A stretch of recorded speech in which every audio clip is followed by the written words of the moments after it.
It's just a generic dating advice video, I guess. How to get over someone that doesn't want you. This video could be about numerous people in my past. It's something that we all have to deal with at some stage of our life. We have to accept that not everybody's going to want you, and it doesn't mean that there's necessarily something wrong with you. I really hate this narrative that if you're single there is something wrong with you, and if people aren't approaching you or asking you out, it's a data point. And I just thought I'd put through some kind of bullet points of generally what to do when somebody doesn't want you. The first thing to do, which is often the hardest, is to acknowledge that someone doesn't want you. And I know we see a lot on the internet about simps and simp culture and how it's terrible to be a simp.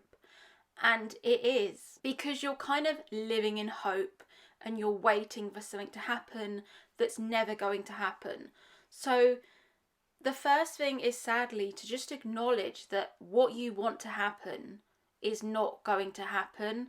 And that generally is easier said than done. But once you take that on board and you process it and you think, okay, I like this person, but it's generally not going to happen. Once you acknowledge that, that's when you can start to move on, and that's when you can start to process your emotions. And the first bullet point that I've put down is create distance. So I always think it's best, if someone doesn't want to be with you, don't hang around in friend zone. It's not a compliment. It's putting you in this kind of nowhere man's land where he can potentially reach out to you when he gets like a dry moment and there's no one else interested. Once guys put you in friend zone, it's kind of putting you in there, like, I kind of call it like a sex cave. It's this kind of cave that men have, and they put the women in there, and then when they get a bit needy, they go to their phone and they text, and they take someone out of the sex cave to have sex with. No, you're not someone's friend. If a man doesn't want to be with you, you move on with your life and you find people that are genuinely interested in you. Don't hang around in friend zone doing stuff for a man, like cooking for him and cleaning for him, or God knows what else. If he doesn't want to be with you and he's made that clear, you need to have the self-respect to move on and find people that are generally interested in you. So I would create distance. Don't follow them, don't read their stories. Literally make sure they're not in your view. So you can move on with your life. But in the same way, I've done a point 2. And the point 2 is to be civil when this is happening. We don't need to get a burn book out like in Mean Girls and start hating on this man for not wanting to be with us. We have to be respectful ladies and think, if our paths cross, we'll be civil. And at the end of the day, you're an adult. I don't want you to get into this kind of revenge narrative of creating revenge on a man, because really that isn't the right energy to put out. Even though you shouldn't wait in hope for someone, if they see that you're an adult and they see that you've dealt with the rejection in a classy way, then maybe they will rethink things. But don't live in life waiting for them to rethink things. Point 3, it kind of leads on from point 2, but don't try to win them over. There's nothing worse. Ladies, if you've been on the receiving end of a man and you've said no, and this man keeps trying and trying and trying and will not get the message, you have to kind of flip that energy and think, that's how I feel when a man does that to me and I hate it. And I just think, why can't you leave me alone? Well, you don't want to flip that energy on someone else and do the exact same thing. You don't want to keep pushing and trying. They've made it clear they don't want to be with you. So you don't want to be the person that wins them over. You don't want to... I hate when guys do this. When guys try and be the nice guy to win you over and try and wheedle in as your friend, and then they start with the whole advances and all of that. You don't want to be like that. You don't want to wheedle your way into someone's affections. If they're generally not asking you out, then that's all you need to know. If men like you, they ask you out. They are not shy.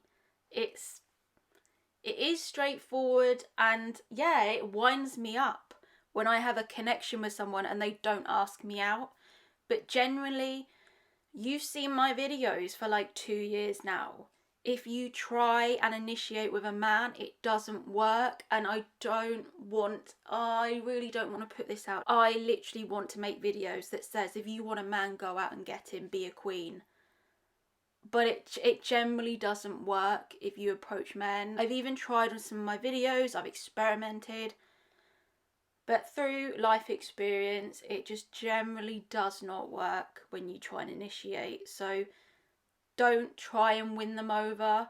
And even to the men watching this, don't try and win over a woman that isn't interested in you. It is a myth that women like to be chased and chased and chased and hunted down.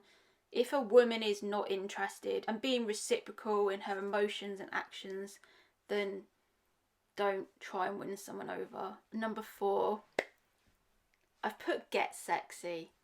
And what I mean by this is make sure you're looking as good as possible, and you're not doing this in a manipulative way. You're just being like, hey, this is what you could have won and you don't want it, so whatever. Do what feels sexy for you. It doesn't have to be wearing skimpy clothes or whatever if that's not your thing. Just do something that makes you feel sexy. A lot of girls, it can just be doing a hobby that they like and just showing passion for it. Like sometimes I think when I do my videos, because I'm so passionate about it, that must come across as sexy to some people out there, but I'm not necessarily being overtly sexy. I think that's what you should do. That's the only way that you can be, is just get sexy, but not in a sexy as in for other men. Being sexy as in for you and to make you feel confident, because obviously when you're rejected, the first thing that goes is your self-esteem. It's like a knock. It's like, why doesn't someone want me? And people internalize that. So if you can kind of get back to a kind of baseline of trying to feel happy again and sexy, then that is the best thing to do. And the last point, sometimes my points actually crack me up. I've put concentrate on finding someone else, and I've put brackets, no penetration. So that's as it says on the tin. If you've been rejected, the worst thing you can do is just go out there and latch onto someone else and start having sex with someone else to just numb the pain of somebody not wanting you. We all do this, males and females. It's a kind of, well, you don't want me, I'm going to find someone that does. It's the bravado that's kicking in, and women aren't immune to this too. When you've been rejected, having sex with someone new, it doesn't really help you in the long term. It's like a fast food kind of fix of eating a hamburger. You feel great in the moment and then you think, oh, I've eaten the hamburger, now I feel like crap. Don't use casual sex as a way of validating yourself and doing it to feel better about yourself. Concentrate on finding someone new, as in dating. It is a kind of psychological hack of keeping yourself busy to stop thinking about someone else. But they say generally that a lot of people find their husband when they're not looking because they're so fixated on someone else that they're going out on these new dates that they're not thinking about the person that they actually like. So when they're on the date with a new person, they just let their guard down and they can just be themselves. And then ironically, the person finds that attractive because they're just being authentic and their own self. So that is the only way. It's just to concentrate on new people and generally trying to be positive and moving on with your own life. And I just want to stress as the last point, if somebody doesn't want to be with you, it's not about you as a person. It's taken me a long time to realise this. And I would literally just internalise every single rejection that I felt. And I would just say, it's me, it's me, it's me. There's something wrong with me. But it's generally that you just don't fit the bill for that person.